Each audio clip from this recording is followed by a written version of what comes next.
Mr. Good by Roger Hargreaves. Mr. Good is very good. He always makes his bed, he always cleans his teeth, and he always wipes his feet. He never slams doors, he never forgets birthdays, and he never ever tells lies. Mr. Good is very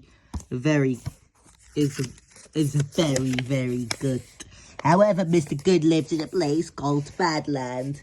Badland, a place where nobody is like Mr. Good, a place where people do slam doors, and they slam it right in your face.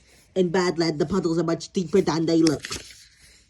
In Badland, a dog's bite is worse than its bark. In Badland, even the trees are bad. One day, it was wet and windy. Well, of course it was. The weather is always bad in Badland. Mr. Good was late, wanted to go along minding his own business, when the hat of a man in front blew off. Mr. Good leapt in the air and caught it for him. The man turned around and glared at Mr. Good. "What do you think you're doing?" he thundered. Give my hat back." Poor Mr. Good, this sort of thing was always happening to him. You see, the very idea of doing a good deed in the Badland was preposterously unthinkable. Mad. If Mr. Good offered to help carry shopping, he was accused of stealing. If he kindly held the door open for somebody, then he would be kicked in the shin. Not surprisingly, Mr. Good was not very happy. In fact, he was miserable. So he decided to go for a long walk, to think about things.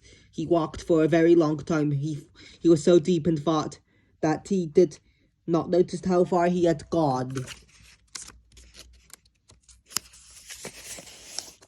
And he was so deep in thought that he accidentally walked slap bang into somebody. I am so sorry, slammered Mr. Good nervously.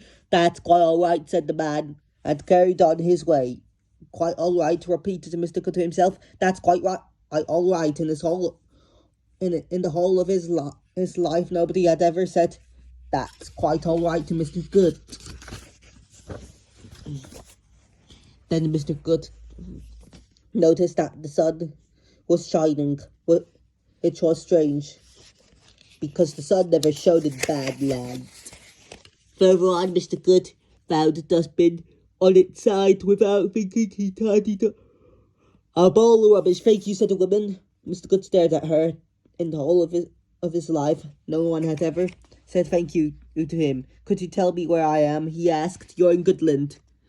"You're in Goodland," replied the woman. "Thank you," he said. "Mr. Good." "My pleasure," said the woman. Mr. Good beamed. "And I am sure you have guessed that Mr. Good now lives in Goodland. And Mr. Good is happy, very, very happy, doing good deeds all day long. The one thing Mr. Good still does is not trust our puddles. Once you have stepped in a Badland puddle, you'll never forget." The narration was by me, Wally.